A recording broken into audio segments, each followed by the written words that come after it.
पूर्वी और अपर्णा दोनों बहनें अपनी बूढ़ी माँ आशा के साथ रहती थीं। उनके पिता बचपन में ही उन्हें छोड़कर चले गए थे, जिसके बाद से जैसे तैसे आशा ने दिहाड़ी मजदूरी करके अपनी दोनों बेटियों को पाला पोसा था। लेकिन एक रोज लंबी बीमारी से लड़ते लड़ते आशा देवी भी ये दुनिया छोड़कर चली जाती हैं। अब दोनों बहनें ही एक दूसरे का सहारा थी। अपर्णा बड़ी थी, इसलिए अब पूर्वी की सारी जिम्मेदारी उसी पर आ गई। अब लोगों के घरों में काम करके वो अपनी छोटी बहन को पढ़ाने लिखाने लगी। एक रोज, अपर्णा दीदी, आप मेरा और घर का खर्चा अकेले उठाती हो, आप भी तो कितना थक जाती हो, फिर आप मुझे काम क्यों नहीं करने देती? क्योंकि पूर्वी, मैं नहीं चाहती कि तुम लोगों के घरों में जाकर कामकाज करके अपना जीवन बिताओ, इसलिए मैं चाहती हूँ कि तुम अच्छी तरह पढ़ाई लिखाई करो और ढंग का काम करो। मैंने और माँ ने तो ये सब काम कर लिया, लेकिन मैं नहीं चाहती कि तुम ये सब काम करो। अपनी बहन की बात सुनकर पूर्वी अपर्णा को गले से लगा लेती है। ऐसे ही समय बीतता है। पूर्वी को शुरू से ही खाना बनाने का बड़ा शौक था, इसलिए वो अपनी आगे की पढ़ाई भी कुकिंग लाइन में ही करती है। फिर एक रोज वो अपनी बहन को चिली पनीर बनाकर खिलाती है, जिसे चखकर अपर्णा कहती है, अरे वाह पूर्वी, ये तो बड़ा ही स्वाद बना है। मुझे नहीं पता था मेरी बहन इतना अच्छा खाना बनाना जानती है। अगर इसे कोई भी खाएगा तो तारीफ करते थकेगा नहीं। बड़ा ही लजीज है ये। ऐसी बात है दीदी, फिर तो मैं गांव में अपना चिली पनीर का ठेला लगाऊंगी। आप पैसों का इंतजाम कर दो। लेकिन बहन, अभी तो मेरे पास इतने पैसे नहीं है कि मैं चिली पनीर का ठेला खोल सकूं।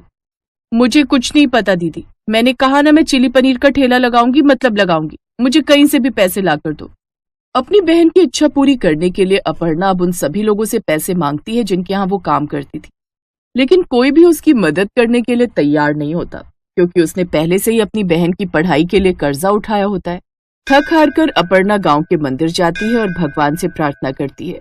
उसको उदास देख पंडित जी उससे पूछते हैं, क्या हुआ अपर्णा बेटी, तुम बड़ी परेशान लग रही हो। पंडित जी, आप तो जानते ही हैं पूर्वी को मैंने बचपन से ही कितने लाड प्यार से पाला है और उसकी हर इच्छा को पूरा किया है। अब वो गांव में ठेला लगाना चाहती है, लेकिन आप तो जानते हैं मेरे हालात कैसे हैं। मैंने सबसे मदद भी मांगी, लेकिन कोई मेरी मदद नहीं करना चाहता। अपर्णा बेटी, तुम चिंता मत करो, मैं तुम्हारी मदद करूंगा। मेरी कोई बेटी नहीं है, लेकिन मैं तुम दोनों को हमेशा अपनी बेटी की तरह ही मानता आया हूँ। ये लो, ये पैसे रखो और अपनी बहन का ठेला खुलवा दो। क्या पता इस ठेले से तुम बहनों के अच्छे दिन शुरू हो जाएं। ये सब देखकर अपर्णा को बहुत अच्छा लगता है। वो पंडित जी का शुक्रिया अदा कर घर आ जाती है और फिर जरूरत का सामान और ठेला लाकर गांव में अपनी बहन का चिली पनीर का ठेला खुलवा देती है। बच्चे बूढ़े सबको पूर्वी के हाथ का बना चिली पनीर बहुत पसंद आता है। ऐसे ही एक दिन गांव का मुखिया चिली पनीर खाता है और तारीफ करते हुए कहता है, वाह पूर्वी बिटिया, सच में तुम्हारे हाथों में तो जादू है। क्या मजेदार चिली पनीर बनाती हो तुम। सच कहूँ तो मैंने बहुत से चिली पनीर खाए हैं, अलग अलग गांव और कई बार शहर में अपने बेटे के यहाँ जाता हूँ तब भी, लेकिन ऐसा चिली पनीर मैंने आज तक नहीं खाया। ऐसा करो, 2 प्लेट चिली पनीर पैक भी कर दो, मैं अपनी बेटी और पत्नी को भी खिलाऊंगा। जी मुखिया जी, मैं अभी बना देती हूँ। मुखिया वो चिली पनीर लेकर घर आता है तो उसकी पत्नी और बेटी को भी वो चिली पनीर बड़ा पसंद आता है। ऐसे कुछ दिन बीत जाते हैं। पूर्वी के चिली पनीर की बिक्री अब दिन पर दिन बढ़ती जाती है, जिसे देख उसकी बहन भी काफी खुश थी। कुछ दिन बाद गांव के मुखिया की बेटी शोभा की शादी तय हो जाती है। पापा, मैं चाहती हूँ कि मेरी शादी के मेन्यू में चिली पनीर जरूर होने चाहिए, और वो चिली पनीर सिर्फ पूर्वी के हाथों का बना हुआ ही होना चाहिए। उसके हाथ का बना चिली पनीर खाकर सब बाराती तारीफ करते रह जाएंगे। ये तो तुमने बिल्कुल ठीक कहा बेटी। ये बात करने के लिए मुखिया पूर्वी के पास गया। पूर्वी शोभा मेरी इकलौती बेटी है और मैं उसका कहाँ कैसे टाल सकता हूँ, इसीलिए तुम उसकी शादी में चिली पनीर जरूर बनाना, और इसके लिए मैं तुम्हें मुंह मांगे पैसे भी दे दूंगा। बोलो, मंजूर है तुम्हें? इतना सारा मुनाफा देख पूर्वी झट से मुखिया को हाँ कर देती है। हाँ हाँ मुखिया जी, क्यों नहीं। लेकिन ध्यान रहे शिकायत का मौका नहीं मिले। जी आप बेफिक्र रहिए, आपको शिकायत का कोई मौका नहीं मिलेगा। तो फिर ठीक है, तुम मुझे अपने सारे जरूरी सामान की सूची दे दो, मैं सारा सामान मंगवा दूंगा, लेकिन ध्यान रहे किसी भी तरह की कोई शिकायत नहीं होनी चाहिए। ऐसे दिन गुजरते हैं और शोभा की शादी का दिन आ जाता है। पूर्वी बढ़िया से चिली पनीर बनाकर तैयार कर लेती है। उसके हाथ के बने चिली पनीर सबको बड़े पसंद आते हैं। शोभा की शादी के बाद तो अब उसके पास और भी ज्यादा ग्राहक आने लगे थे, जिससे उसकी आमदनी अच्छी खासी हुई। अब वो अपनी बड़ी बहन का लिया हुआ लोगों का सारा कर्जा भी उतार देती है, लेकिन उसका काम ज्यादा चलने की वजह से अब उसके मन में लालच अपना घर बना लेता है। अब तो मेरा काम बहुत अच्छा चलने लगा है। ग्राहक मेरे चिली पनीर के इतने दीवाने हो गए कि मैं उन्हें कुछ भी बनाकर खिलाऊं तो वो खा ही लेंगे। क्यों ना मैं पाउडर से पनीर बनाकर लोगों को खिलाऊं।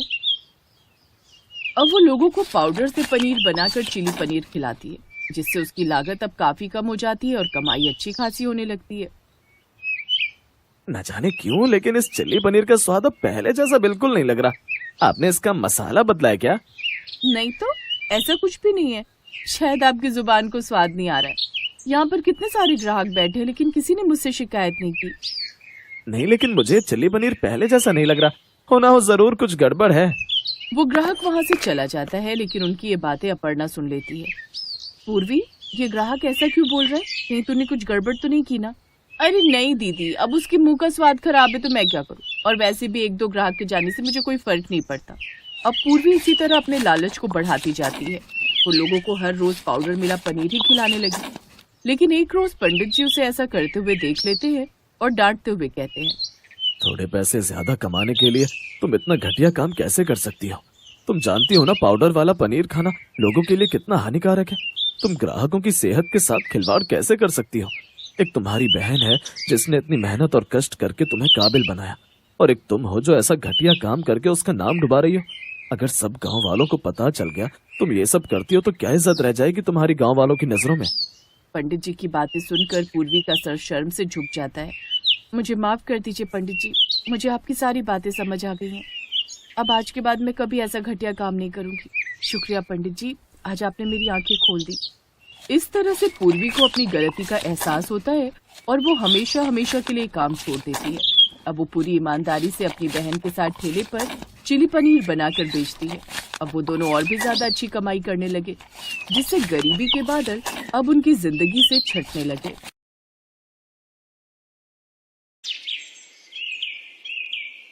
सुबह सुबह अनीता काम पर जाने लगी तो उसकी हिम्मत नहीं हुई। उसे बहुत कमजोरी हो रही थी, इस वजह से वो उठ भी नहीं पा रही थी। तभी रीमा और नीमा उसके पास आई। क्या हुआ माँ, तुम्हारी तबीयत तो ठीक है? पता नहीं, सिर बहुत भारी है। लगता है कल बारिश में भीग गई तो इस वजह से थोड़ा जुकाम भी है। माँ, आपको तो बहुत तेज बुखार है। आज आप काम पर मत जाओ, हम आपको डॉक्टर के पास ले चलते हैं। नहीं नहीं, आज तो बहुत काम है। चंद्रिका भाभी ने आज जल्दी भी बुलाया था। एक काम करते हैं ना, मैं काम पर चली जाती हूँ, तुम माँ को दवाई दिलवा दो, बस दोनों काम हो जाएंगे। तो फिर ठीक है, मैं माँ को दवाई दिलवाकर उन्हें कुछ खिलाकर तेरे पास ही आ जाऊंगी। हाँ ठीक है, तुम मुझे दवाई दिलवा दो, मैं थोड़ी देर आराम कर लूंगी, फिर तू रीमा के पास चली जाना। रीमा काम पर चली जाती है और नीमा माँ को दवाई दिलवाने। अनीता शहर की बहुत ही पॉश कॉलोनी में काम करती थी, जहाँ पर काफी अमीर और पैसे वाले लोगों के घर थे। घर की लेडीज खुद से कोई काम नहीं करती थी, सब काम के लिए अलग अलग काम वाली आती थी, जिनमें से एक अनीता भी थी। रीमा काम पर जाती है तो थोड़ी देर बाद नीमा भी दवाई दिलवा कर आ जाती है। मैम साहब, ये दूध की मलाई फेंक दो। फेंक दो? हाँ, क्या करना है, रखकर बेकार ही रखिए। ठीक है मैम साहब। भैया 1 मिनट रुकना। क्या हुआ रीमा, तुमने मलाई फेंकने क्यों नहीं दी? मालकिन, इस मलाई से तो आप देसी घी बना सकते हो। ये तो बहुत सारी मलाई है, इसका तो ढेर सारा देसी घी निकल आएगा। क्या देसी घी?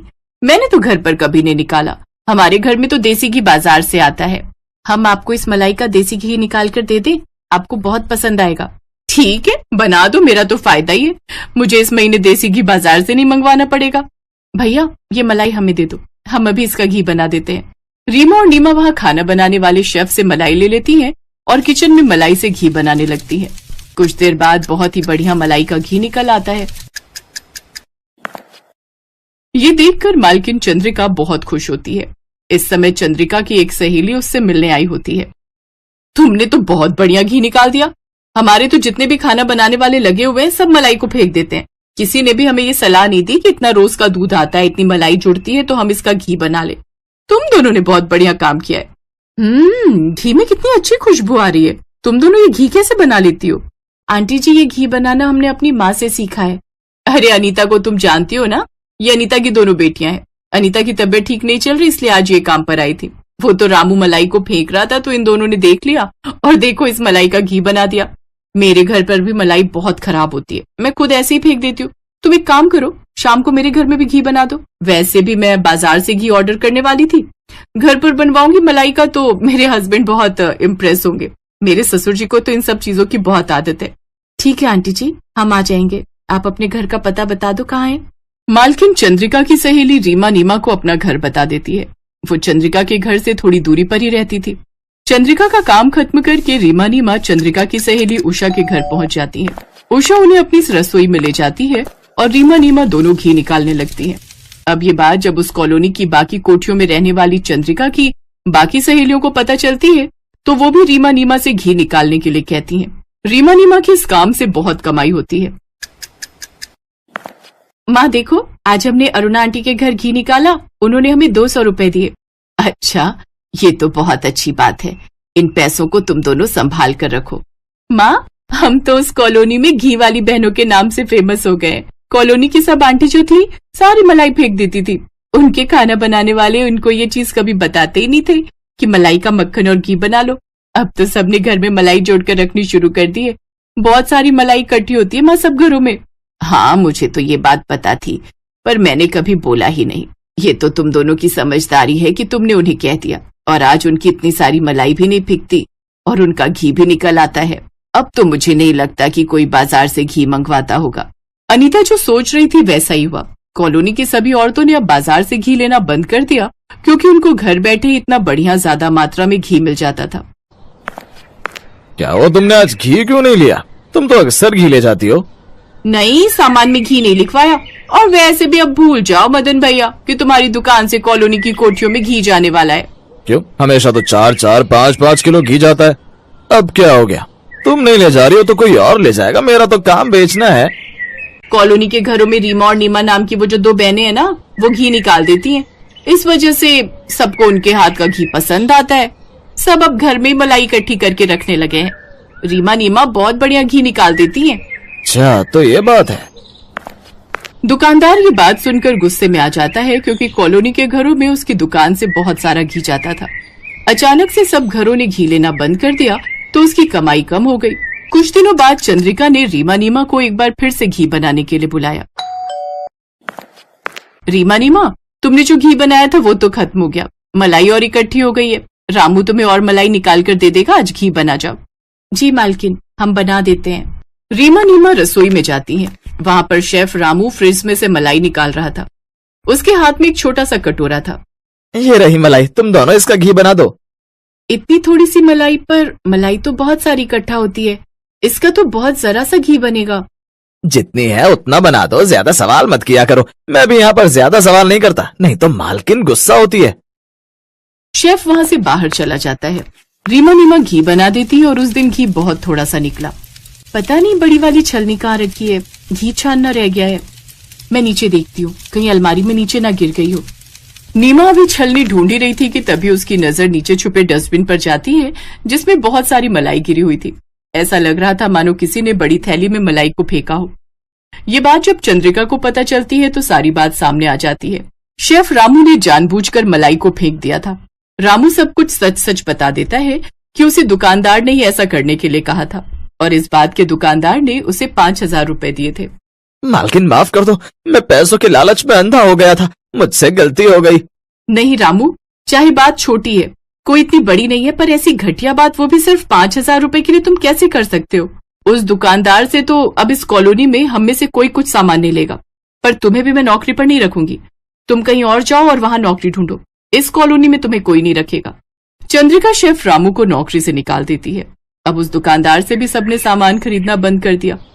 धीरे धीरे रीमा और नीमा के हाथों के बने घी की बात सबको पता चलने लगी। सब उन्हें घी निकालने के पैसे देते थे। धीरे धीरे रीमा नीमा ने बहुत सारे पैसे इकट्ठे कर लिए, और फिर एक दिन उन्होंने सोचा क्यों न वो खुद की घी की एक दुकान बनाए, जहाँ पर लोगों को शुद्ध देसी घी प्राप्त हो। रीमा नीमा के दिमाग ने काम किया, उनकी योजना सफल रही। अब उन्होंने घी की एक बड़ी दुकान बना ली, जहाँ पर वो घी बनाकर बेचने लगी। और फिर एक दिन रीमा नीमा सफल घी व्यापारी बन गई और उन्होंने अपने सपनों को पूरा किया। आज उनकी मेहनत और ईमानदारी की वजह से उन्होंने अपने लिए और अपनी माँ के लिए वो सारी सुख सुविधाएं प्राप्त कर ली, जिसके वो कभी सपने देखा करती थी।